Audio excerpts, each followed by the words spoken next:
Neighbour جو 7 گنا زیادہ بڑا تھا، تو اس میں جو یہ انسیکیورٹی آئی پہلے سے ہی، جو 1948 میں پہلی ان کے ساتھ کانفلکٹ ہوئی اور اس کے بعد 65 میں، تو وہ جو سارا ہمارا مائنڈ سیٹ تھا وہ صرف ون ڈائمینشنل تھا کہ ہمیں ملٹری سیکیورٹی کی ضرورت ہے۔ اور یہاں میں آج ضرور اپنی سیکیورٹی فورسز کو خراج تحسین پیش کروں گا کہ اس کے باوجود کہ ہماری بڑی تھریٹ تھی اور بڑا ملک تھا ان کا، جس طرح انہوں نے ہمیں سیکیور رکھا۔ اور یہ جو ابھی ریسنٹلی بھی یہ جو وار آن ٹیرر ہوئی، اس کے اندر جو قربانیاں ہماری فورسز کی تھیں اور جس طرح انہوں نے پاکستان کو سیکیور کیا، آپ کو صرف مسلمان دنیا میں دیکھنا چاہیے کہ کس طرح کی آج بھی کس طرح کے ان کی تباہی ہوئی، جو وہ سیکیور نہیں کر سکی ان کی سیکیورٹی فورسز اپنے ملکوں کو۔ اور آپ اوپر سے شروع، لیبیا سے شروع ہو، صومالیہ، سیریا، افغانستان، بوسنیا سے شروع ہوا تھا 90s میں۔ تو ہم آج بڑے خوش قسمت ہیں کہ ہمارے پاس ڈسپلنڈ اور ویل ٹرینڈ سیکیورٹی فورسز تھی جنہوں نے ہمیں سیکیور رکھا۔ لیکن آج معید آپ نے جو محنت کی، ساری قوم کا کنسنسس بنا کے ایک قوم کا آپ نے قبلہ درست کیا، ڈائریکشن دی ہے کہ سیکیورٹی کی بڑی ڈائمینشنز ہیں، اور اگر صرف ون ڈائمینشنل ہو تو ہمارے سامنے سوویت یونین کا ایک مثال ہے کہ دنیا کی سب سے تکڑی فورسز بھی ایک سوویت یونین کو اکٹھا نہ رکھ سکی۔ تو یہ جو آپ نے ایک آل انکمپسنگ ملٹی ڈائمینشنل جو سیکیورٹی پالیسی دی ہے، یہ میں اب ہماری ساری کوشش ہے کہ جو ہماری ساری گورنمنٹ ہے، پبلک ہے، وہ سب ایک ڈائریکشن میں جائے۔ اکانومی، اگر آپ کی اکانومی صحیح نہیں ہے تو آپ اپنے آپ کو سیکیور دیر تک کر ہی نہیں سکتے۔ اگر آپ کی اکانومی کی یہ حالات ہیں کہ ہر تھوڑی دیر کے بعد آپ کو IMF کے پاس جانا پڑتا ہے، تو اس کا مطلب آپ کی سیکیورٹی متاثر ہوگی۔ اور اس کی وجہ کیا ہے کہ کبھی بھی ایک کوآرڈینیٹڈ نیشنل سیکیورٹی کا ہمارا کانسیپٹ نہیں آیا، اور اکانومی کے اندر بھی کبھی بھی یہ سمجھ نہیں آئی کہ ہم نے اپنے آپ کو اکنامکلی سیکیور کرنا کیسے۔ گروتھ ریٹ ہماری اوپر جاتی تھی، کرنٹ اکاؤنٹ ڈیفیسٹ ہو جاتا تھا، کرنٹ اکاؤنٹ ڈیفیسٹ ہوتا تھا، روپے پہ پریشر پڑ جاتا تھا، روپے جب نیچے جاتا تھا IMF کے پاس جانا پڑ جاتا تھا۔ اور جب بھی آپ IMF کے پاس جاتے ہیں، IMF کے پاس اس لیے جاتے ہیں کہ آپ مجبور ہیں to go to the bank for the last resort, جو آخر میں آپ کی مدد کرنے والا ہے وہ IMF رہ جاتا ہے، جو سب سے سستے قرضے دیتا ہے آپ کو، تو آپ کی مجبوری ہو جاتی ہے۔ لیکن ان کی آپ کو شرائط ماننی پڑتی ہے، اور جب آپ شرائط ان کی جو مانتے ہیں، تو پھر آپ کا کہیں نہ کہیں آپ کی سیکیورٹی کمپرومائز ہوتی ہے۔ سیکیورٹی ناٹ نیسسریلی آپ کی جو سیکیورٹی فورسز ہیں، سیکیورٹی میننگ کہ آپ کے لوگوں کے اوپر آپ کو بوجھ ڈالنا پڑتا ہے، اور جو آپ کی سب سے بڑی سیکیورٹی ہوتی ہے جب آپ کی عوام آپ کے ساتھ کھڑی ہو جاتی ہے، وہ ایکچوئل آپ کی سیکیورٹی ہے۔ جب آپ کی عوام سٹیک ہولڈرز بن جاتی ہے ایک ملک کو بچانے کے لیے۔ تو اس لیے یہ جو کانسیپٹ اب آپ نے دیا ہے انکلوسیو گروتھ کا، کہ ہم جب تک ایک قوم بحیثیت قوم ڈیولپ نہیں ہوں گے، ہم اگر ایک ہی سیکشن ڈیولپ ہو جائے گا یا کانسیپٹ امیر ہو جائے اور عام لوگوں کی زندگیوں میں فرق نہ پڑے، وہ قوم ہمیشہ انسیکیور رہے گی۔ سیکیورٹی تب ہوتی ہے جب ایک انکلوسیو ڈیولپمنٹ، سب سمجھتے ہیں کہ ہم اس قوم کا حصہ ہیں۔ تو یہ جو آپ کا جو کانسیپٹ ہے انکلوسیو گروتھ کا، یہی جب میں مدینہ کی ریاست کی بات کرتا ہوں تو وہ پہلی دفعہ یہ کانسیپٹ آیا تھا انکلوسیو گروتھ کا۔ انہوں پہلی دفعہ دنیا کی تاریخ میں فیصلہ کیا گیا کہ ہر کمزور طبقے کی اسٹیٹ ذمہ داری لے گی. جو کانسیپٹ ویلفیئر اسٹیٹ کا آج ہے, جو میں سمجھتا ہوں کہ اسکینڈینیوین ملکوں میں, دنیا میں اگر وہ اسلامک کانسیپٹ ہے ویلفیئر کا, وہ سب سے زیادہ جو میں نے دنیا دیکھی ہے اسکینڈینیویا میں ہے.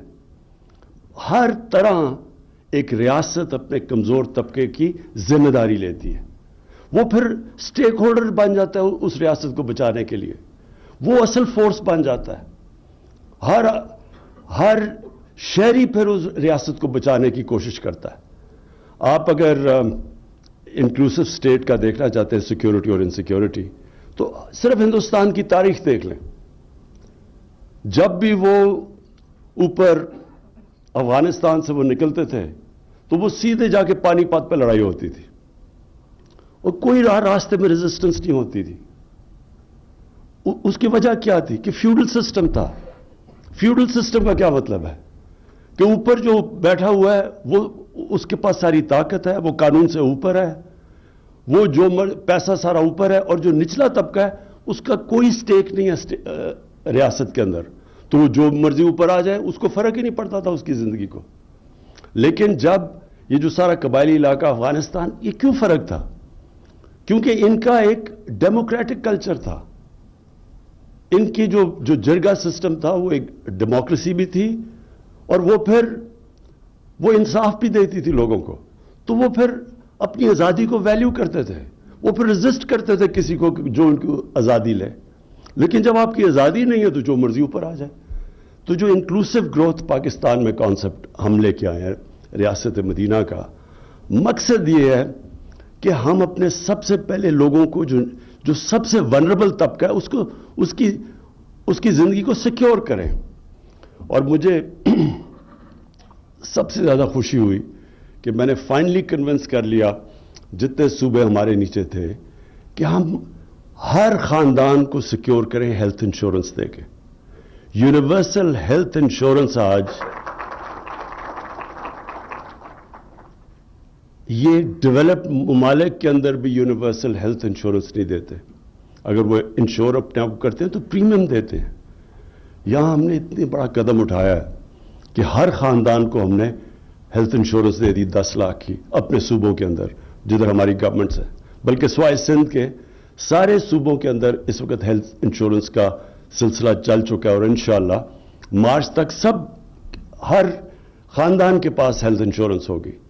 پھر جو احساس کے سب سے بڑے ہم نے پروگرامز کیے آج تک, سب سے زیادہ پیسہ احساس میں قرضے دیے ہیں, غریب گھرانوں کے لیے ہنر کے لیے پیسے دیے ہیں, ان کو سٹائپنڈز دیے ہیں. اب یہ جو احساس راشن ہے یہ دیا ہے. اب یہ جو گھروں کا پہلی دفعہ پاکستان میں جو تنخواہ دار طبقہ ہے, جو نچلا طبقہ ہے, وہ اپنا گھر لے سکتا ہے, خرید سکتا ہے. جتنا وہ کرایہ دیتا ہے وہ قسطیں دے کے, اب وہ کانسیپٹ پہلی دفعہ پاکستان میں شروع کر دیا ہم نے. بڑی مشکل سے سارا اس کو اس طرف لے کے آئے ہیں. یعنی جو بینکنگ سسٹم تھا وہ قرضے نہیں دیتا تھا عام لوگوں کو, تنخواہ دار کو. ہمارے میں پاکستان میں 0.2% مورگیج فائنینسنگ تھی. انڈیا کے اندر بھی 10% ہے. یورپ امریکہ میں 80% سے اوپر ہے. ملیشیا میں 30% ہے. پاکستان میں 0.2% تھی. یعنی کیش ہے تو گھر بناؤ. تو یہ جو پہلی دفعہ شروع ہوا ہے اور ماشاءاللہ بڑی تیزی سے ٹیک آف کر رہا ہے, بینکس پوری شرکت کر رہے ہیں, ان کو ہم نے انسینٹیوائز کیا, تو پھر اپنا گھر بھی ہوگا. پھر ایجوکیشن سسٹم, موئیدہ آپ نے ابھی بات کی. دیکھیں ایجوکیشن سسٹم وہی ایک قوم بناتا ہے. ہمارا ایجوکیشن سسٹم میں جو کلونیل ایجوکیشن سسٹم تھا, انگلش میڈیم, وہ تو تھوڑے سے لوگوں کو انہوں نے بنایا تھا جن کے ذریعے انہوں نے ساری ہندوستان کے اوپر حکومت کی تھی. تو وہ سسٹم بجائے ہم سنتھسائز کرتے, ایک نیشنل کریکولم بناتے. 3 ٹیئر سسٹم آ گیا, ایک انگلش میڈیم, پھر اردو میڈیم, اور پھر دینی مدرسے. 3 پیرل سسٹم چلنے شروع ہو گئے پاکستان میں. اس کے بڑے کانسیکوینسز ہیں سوسائٹی میں. کبھی بھی سوسائٹی کے اندر اس طرح کی آپ 3 ٹیئر سسٹم نہیں کرتے. اور اس کے اندر بھی کلاس آ گئی. سب سے پیسے والے اوپر, اس کے بعد نچلے, اور پھر جو سب سے ڈپرائیوڈ کے بعد وہ تیسرے ٹیئر میں چلے گئے. اس کے بڑے کانسیکوینسز ہیں. 25-26 لاکھ بچے دینی مدرسے میں, کوئی 3.25 کروڑ بچے اس میں اردو میڈیم میں اور 8 لاکھ بچے انگلش میڈیم میں. تو یہ سسٹم ایک تو اس بالکل ناانصافی کے اوپر بلٹ ہے. ہم ایجوکیشن اپارٹھائڈ پیدا کر رہے ہیں, پھر 3 ڈفرنٹ کلچر بنا رہے ہیں. قومیت کیسے آئے, ایک ملک ایک طرف کیسے جائے؟ تو پہلی دفعہ اور بڑی مشکلوں سے ہم نے ایک نیشنل کریکولم کلاس 5 تک لے کے آئے ہیں کہ کور سلیبس, کور کریکولم سب کے لیے ایک ہی ہے کلاس 5 تک, اور اس کے بعد انشاءاللہ اوپر لے کے جائیں گے. جو چیلنج ہے پاکستان کا وہ ہے رول آف لا. یہ کوئی بھی دنیا کا آپ ملک دیکھ لیں, وہ خوشحال ہو ہی نہیں سکتا رول آف لا کے بغیر. دنیا کی تاریخ اٹھا کے دیکھ لیں. رومنز جب سب سے دنیا کے اوپر ان کا جب ایمپائر تھا تو رومن لاز تھے, باقیوں کو وہ باربیرینز کہتے تھے. جس طرح آج ہم بنانا ریپبلکس کہتے ہیں. بنانا ریپبلک کیا ہے؟ اس لیے تو غریب نہیں ہے کہ ان کی وسائل کی کمی ہے, اس لیے کہ ان کے رول آف لا نہیں ہے. یہ جو رول آف لا ہے, یہ اس کا اگر فرق آپ نے دیکھنا چاہیے نا کہ ایک خوشحال معاشرہ اور ایک معاشرے میں غربت ہے, وہ ایک ہی چیز ہوگی کہ ایک میں رول آف لا نہیں ہوگا. یہ مدینہ کی ریاست میں سب سے پہلے جو رول آف لا آیا تھا وہ نبی صلی اللہ علیہ وسلم لے کے آئے تھے کہ کب بڑی قومیں تباہ ہوئی جدھر طاقتور کے لیے قانون اور کمزور کے لیے دوسرا, یعنی کہ جدھر رول آف لا نہیں ہے. اور میری بیٹی بھی اگر جرم کرتی ہے تو سزا ملے گی, کوئی قانون سے اوپر نہیں ہے. یہ کانسیپٹس ہیں. آج آپ کسی بھی پراسپرس معاشرے میں چلے جائیں, سوئٹزرلینڈ ہے, سوئٹزرلینڈ کو کمپیئر کریں اپنے ناردرن ایریاز سے. میں سوئٹزرلینڈ سارا دیکھا ہوا ہے, آسٹریا دیکھا ہوا ہے, کوئی مقابلہ ہی نہیں کر سکتا ہمارے ناردرن ایریاز کا. دگنا سائز ہے ہمارا ناردرن ایریاز کا سوئٹزرلینڈ سے. ان کی صرف ٹورزم سے کوئی $60 ارب ان کی انکم ہے. ہمارا سارا ناردرن ایریا پڑا ہے, ہم نے کبھی اس کو ٹیپ ہی نہیں کیا. کیا وجہ ہے سوئٹزرلینڈ آگے نکل گیا؟ آپ اگر ایک چیز دیکھیں گے وہاں رول آف لا, کوئی قانون سے اوپر نہیں ہے, ادارے مضبوط ہیں. کچھ صرف ٹورزم اور دودھ اور مکھن وغیرہ سے وہ کہاں سے کہاں پہنچ گئے, اور ٹیکنالوجی سے, تعلیم سے. ہمارا اس وقت سٹرگل یہ ہے کہ ہمارے رول آف لا آہستہ آہستہ ایروڈ ہوتا گیا, اور رول آف لا نہ ہونے کی وجہ سے ہمارے کارٹلز بن گئے. اور میں آپ کو یہ مثال دیتا ہوں کہ کارٹلز کا کیا سچویشن ہے. ہر ملک میں ریگولیٹرز ہوتے ہیں. ریگولیٹرز کا کام ہوتا ہے کہ پبلک کے انٹرسٹ کو پروٹیکٹ کرنا.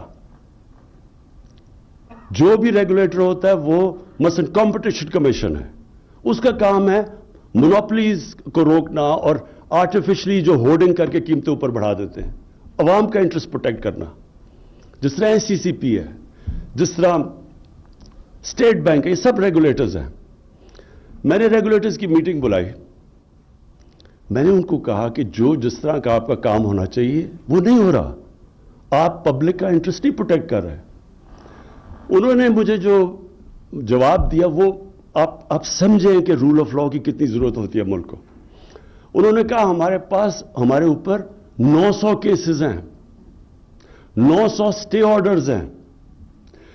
یعنی سٹے آرڈر کیا ہے کہ ریگولیٹر کو اپنا کام کرنے سے روک دیا کارٹلز نے, اور کتنا پیسہ عوام کا جو وہ سٹے آرڈرز کی وجہ سے رکا ہوا ہے, 250 ارب روپیہ. اور سٹے آرڈر لیے ہوئے ہیں کیونکہ طاقتور ہیں. تو یہ سب سے بڑی سٹرگل ہے ہمارا اور وہ سٹرگل کی طرف ہم نکل چکے ہیں. کبھی بھی اس طرح طاقتور کو اس معاشرے نے کوشش نہیں کی قانون کے نیچے لانے کی. اور یہ آپ کی یہ جو سٹرگل ہے یہ ہے battle for soul of Pakistan, اور یہ بھی نیشنل سیکیورٹی پر ریفلیکٹ کرتی ہے کہ اس میں بہت زیادہ چیزیں آ جاتی ہیں. کانٹریکٹ انفورسمنٹ ہوگا تو انویسٹمنٹ آئے گی. فورن انویسٹمنٹ کی جو سب سے بڑا امپیڈمنٹ ہے کہ ان کو ڈر ہوتا ہے کہ جب وہ جا کے کہتے ہیں جی ہمیں باہر انٹرنیشنل آربیٹریشن چاہیے, کیونکہ وہ پاکستان کی جسٹس سسٹم کو کہتے ہیں کہ جی ہم اس کو ٹرسٹ نہیں کرتے. یہ بہت بڑی رکاوٹ ہے ہماری ملک کی گروتھ میں, اکانومی میں.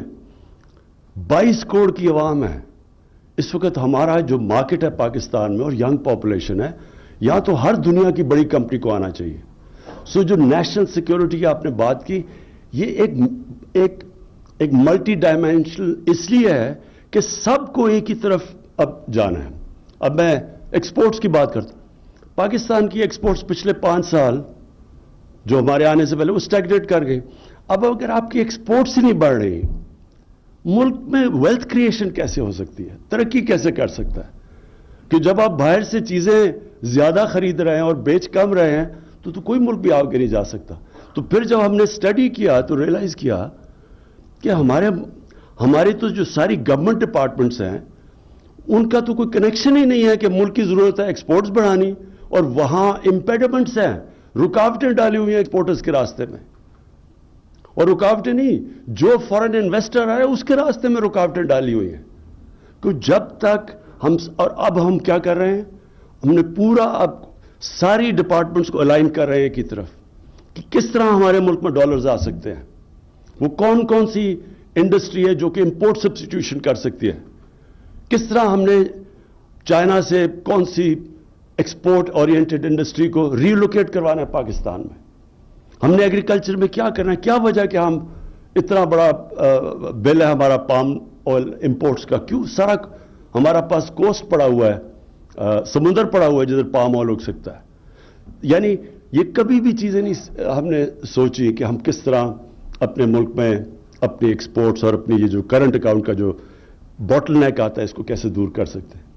آئی ٹی ایکسپورٹس صرف تھوڑے سے انسینٹیوز دیے اور آئی ٹی ایکسپورٹس 70% بڑھ گئی ہیں اور سب سے تیزی سے بڑھ رہی ہیں, اور سب سے جو فیوچر ہے وہ ٹیکنالوجی میں.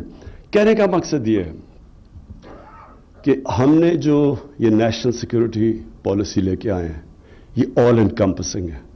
اس میں چیلنجز بھی آگے کیا ہیں. پانی کا بڑا چیلنج ہے. پہلی دفعہ گورنمنٹ 10 نئے ڈیمز بنا رہی ہے, اور انشاءاللہ اس کو ہم نے ڈیکیڈ آف ڈیمز بنایا ہے کہ ہم اپنے آپ کو پانی سیکیور کرنے کے لیے یہ جو ہماری ڈیمز ہیں یہ 10 سال تک کمپلیٹ ہو جائیں گی, جس سے واٹر ریزروائر بڑھ جائے گا, جس سے ہماری فوڈ سیکیورٹی کو امپیکٹ آئے گا. دوسرا کلائمیٹ چینج, یہ ایک بہت بڑی تھریٹ ہے. پاکستان ونربل ہے, ان 10 ملکوں میں سے ہے جو سب سے زیادہ ونربل ہے کلائمیٹ چینج کے لیے. اور مجھے فخر ہے کہ ہمیں دنیا اب اکنالج کرتی ہے کہ ہم ان ملکوں سے جنہوں نے سب سے زیادہ آگے پروگریس کر رہے ہیں کلائمیٹ چینج کی طرف, کلائمیٹ چینج کے ایفیکٹس کو میٹیگیٹ کرنے کی طرف. یہ بھی نیشنل سیکیورٹی کا حصہ ہے. اور فائنلی جو ہماری ڈیولپمنٹ کی جب انکلوسیو کی ہم بات کرتے ہیں تو ہم ایک تو یہ کرتے ہیں کہ ہمارا جو نچلا طبقہ ہے اس کو ہم نے اوپر اٹھانا ہے اور اس کی پوری کوشش ہے, لیکن ساتھ ساتھ جو ہمارے علاقے پیچھے رہ گئے ہیں, بلوچستان پیچھے رہ گیا, ہماری نیشنل سیکیورٹی کے لیے یہ بھی بہت ضروری ہے کہ بلوچستان کی ہم ڈیولپمنٹ کے اوپر ایکسٹرا توجہ دیں جو ہم نے نہیں دی. ہمارا جو مرج ڈسٹرکٹس ہیں, فارمر قبائلی علاقہ ہے, اس کے اندر جو اکنامک انڈیکیٹرز ہیں, جو ہیومن ڈیولپمنٹ ہے, وہ بہت پیچھے رہ گئی ہے.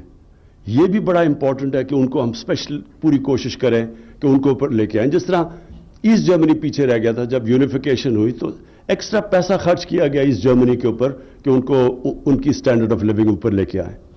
تو اس لیے, اور اس طرح گلگت بلتستان اس کا ایک لمبو میں تھا, ان کا سٹیٹس ہی وہاں بڑی ڈسکنٹینٹ پیدا ہو رہی تھی, تو اس کا ہم نے پروونشل سٹیٹس کیا تاکہ وہ بھی ایک اپنے آپ کو فیل کریں کہ ہم بھی پاکستان کا حصہ ہے. سو ہم جو ڈیولپمنٹ کی انکلوسیوٹی کی بات کر رہے ہیں وہ صرف نچلے طبقے کو اوپر نہیں لانا, بلکہ وہ علاقے جو پیچھے رہ گئے ان کو بھی ہم نے ساتھ ڈیولپ کرنا اور ان کے اوپر پوری توجہ دینی ہے.